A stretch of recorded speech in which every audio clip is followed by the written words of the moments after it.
This is Tuesday's first East Coast appearance at the convention. Tuesday shares a thing with both Whoopi Goldberg and Sam Shepard. She doesn't like to fly.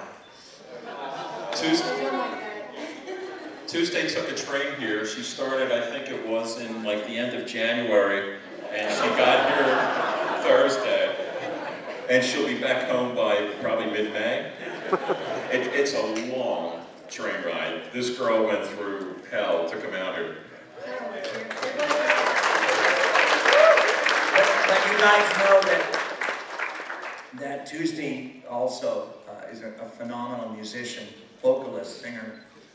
And years ago, I had the honor of meeting Sam Shepard, and he doesn't like to fly, and he used road trips to write poems and plays and movie scripts, because you get into a rhythm. I envy this. You know, you get into a rhythm on a train. You know, you're not moving slow on a train. You're just not, you know, at sort of like digital text jet level. And there's something about that rhythm that I think is really complimentary to the way an artist thinks and creates. You know. Yeah, I know it is. It's really, really relaxing. It was just that last night that I was saying, please don't get me off this thing. It was just the third night. It was kind of rough. Man cannot live on French toast alone. No, you need pancakes.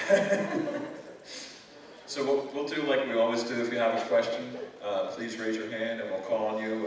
When we call on you, if you would, if you're not already standing up, just stand up and really project your question, because there's a lot of people in here, and it just makes it easier for everyone to hear.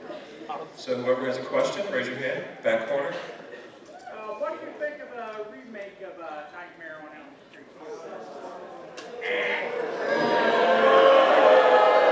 First question out of the box. You got, listen, fan. You guys are all fans. I'll answer first, because, you know, everybody is always asking about Jackie. And you guys understand the phrase, it comes with the territory. I grew up in Hollywood, and it comes with the territory. They remake everything. And the reason is there's only so many stories that we talk about around the campfire in humanity. Boy meets girl, boy falls in love with girl, you know, boy kills girl, boy meets boy, whatever. Boy slashes boy. There's only so many, yeah. And you guys, and it's, you guys love a particular genre and a blend of genres, cyberpunk, horror, fantasy, science fiction, etc. The thing is, there's only so many stories, and sometimes a new generation won't respond.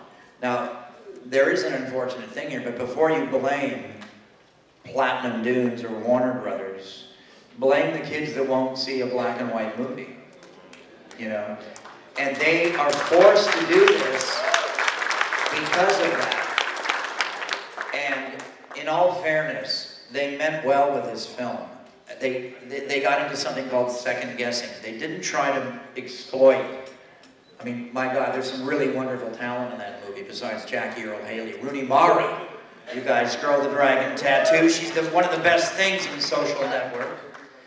I just starred on an episode of Criminal Minds with Kyle Gallner, who was in Jennifer's Body, played my son in Red. This guy's a terrific young actor. And people meant well. I think they second-guessed themselves. And my criticism is that by the time the movie starts, all the Elm Street kids are already so damaged that you don't see a little bit of their light, their warmth, their sort of pre-plagued condition. And it's more difficult to invest in them emotionally and care about them because of that. You just sort of know they're all gonna go down, you know. Oh, we're trapped in a skyscraper. There's a young black guy, he's gonna die first in the elevator. You know? We know what's coming. And that because they were a little bit gloomy, you know, I think that you didn't invest in them. But there's some remarkable images in that film. There's some good acting in that film, and there's some good writing in that film. It's real hard to follow in the footsteps of even an accidental classic, like the original Nightmare on Elm Street, and some of its sequels, it's hard to follow their footsteps. There might be somebody out there. There might be a Peter Jackson.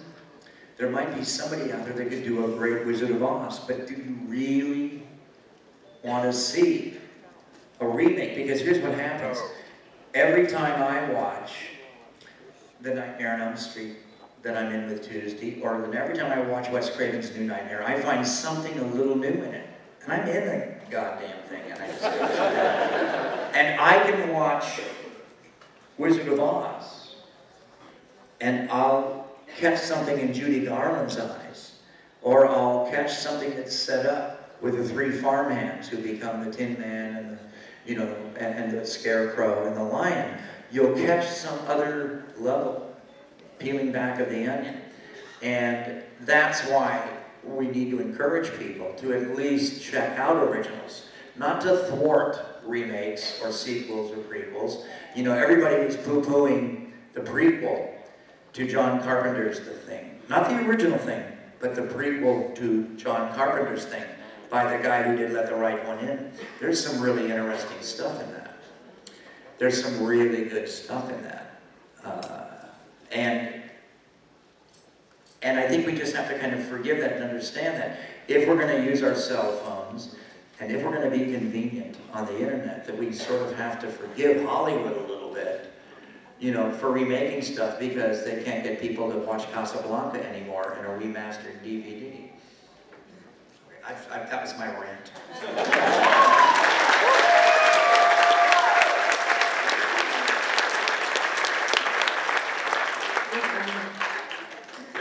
Freddie in the back? Long live Fred. Robert Englund, Fred. You have a question? No, don't ask me. We need some, but let me rest for a minute. Ask Tuesday or Dave a question. I feel like I just kind of went off. I just got back from an Italian restaurant. I've had a little too much wine. So you're probably feeling good right now. Yes. Choose somebody else. A question for Dave or Tuesday? Tuesday. Any questions for Dave. Tuesday? You don't want to get questions for me. Any questions for Tuesday? Who has a question right here? God, they won't ask me. There's a question? What do you have? Well, I actually wanted to ask you too, but I'll ask Tuesday. Thanks. Thanks a lot. Well, I wanted to actually ask you both to get your opinion.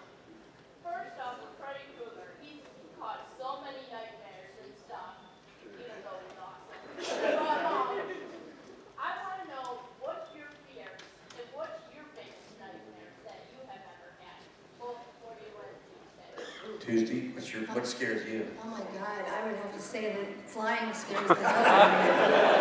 That would be that's what I have nightmares about, basically. You think is that a control thing, or what do you think? I think it is. I think it is. Yeah, I would rather be driving the plane. I think I would feel better.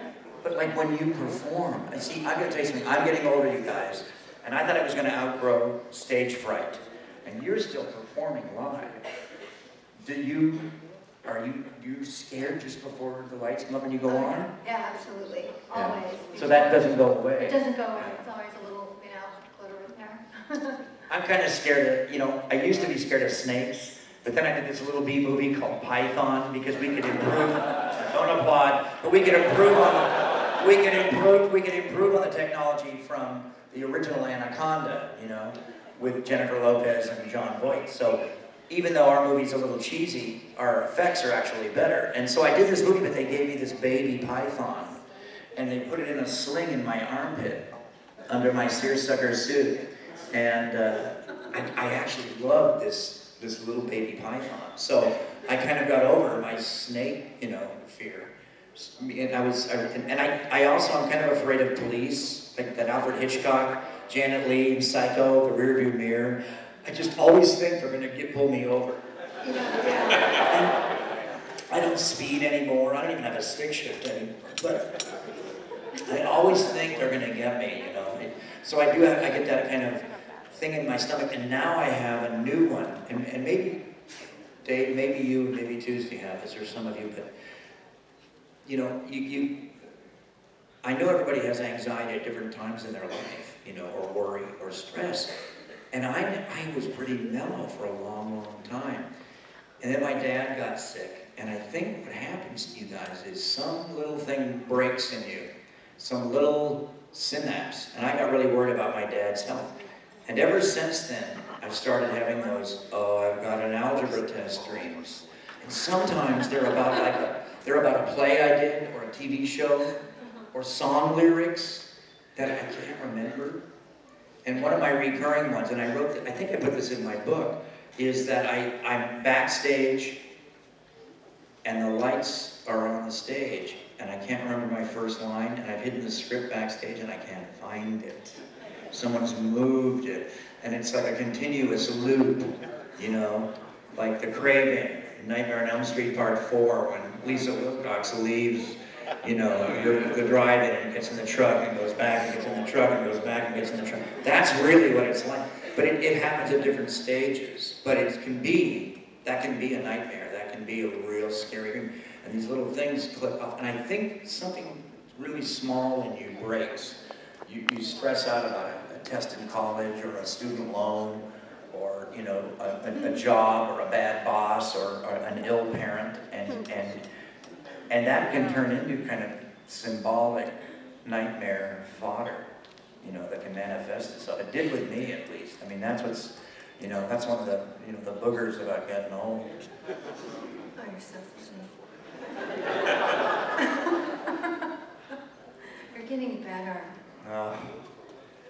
I wish I could go on and sing songs live. I think that would scare the Jesus out of me. I don't know how you do it. You never know. No. Yeah, you never know. No. I see a gentleman here. Tuesday, when you were originally asked to replace Patricia Arquette, what was the first thought in your mind to make the character your own, which you did? I don't consider them almost the same character. How did you approach it? Well, when I found out that I got the part, I sort of had to, the director wanted me to look at her and, you know, see how she was, her character moved.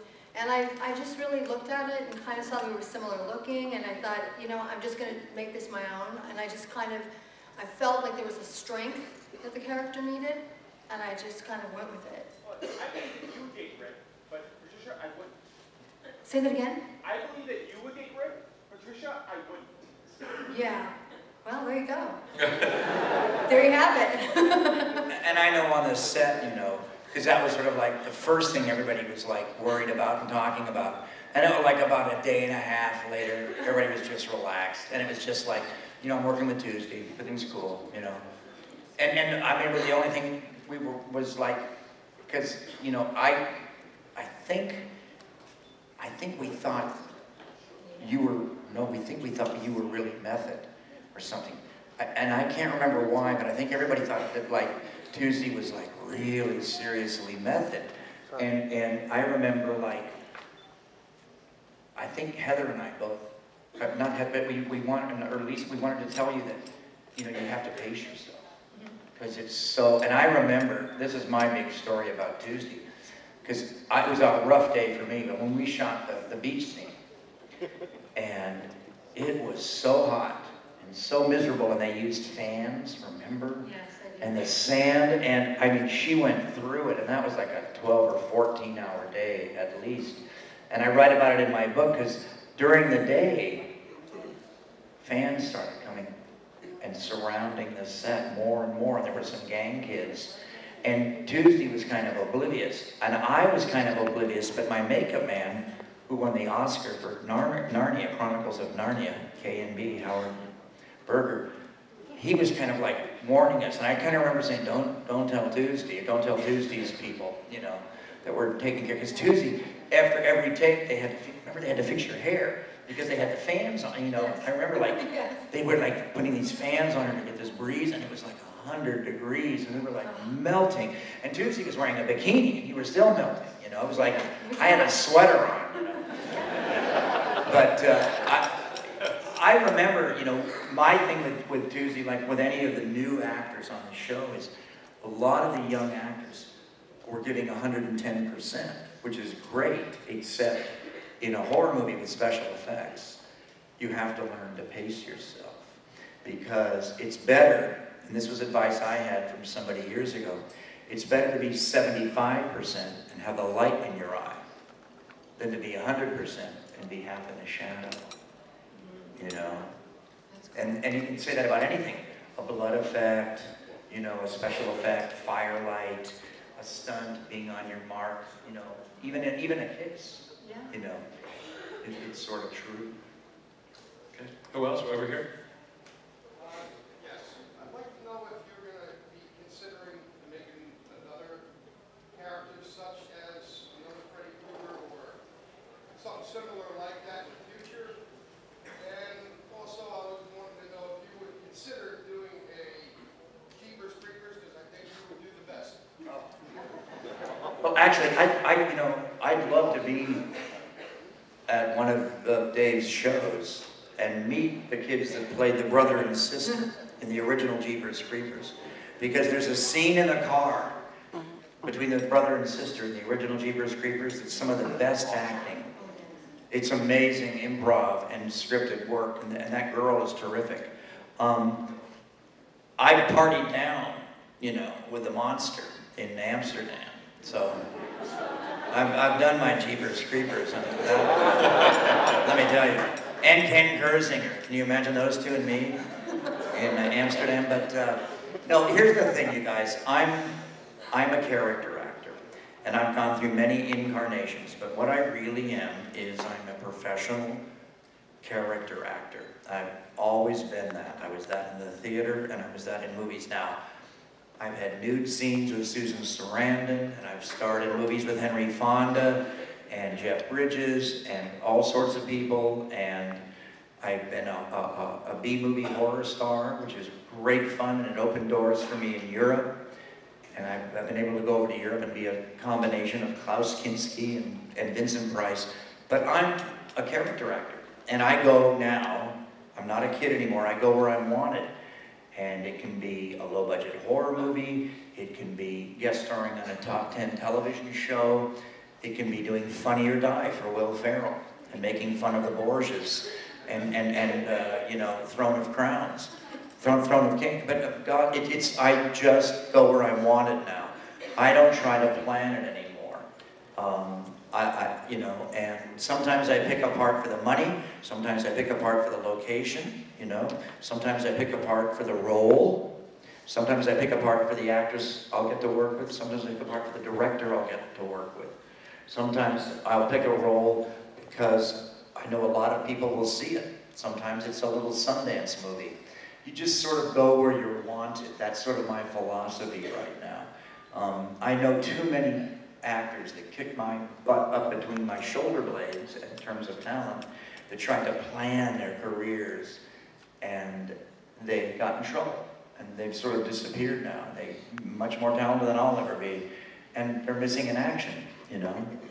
And they tried to plan it, or they took too much advice from too many people at the same time and tried to, you know, to kind of structure their career too much. And you can't tell. I can talk to you, we were here all night, and Tuesday, and Dave and I, and we all had a beer in our hands.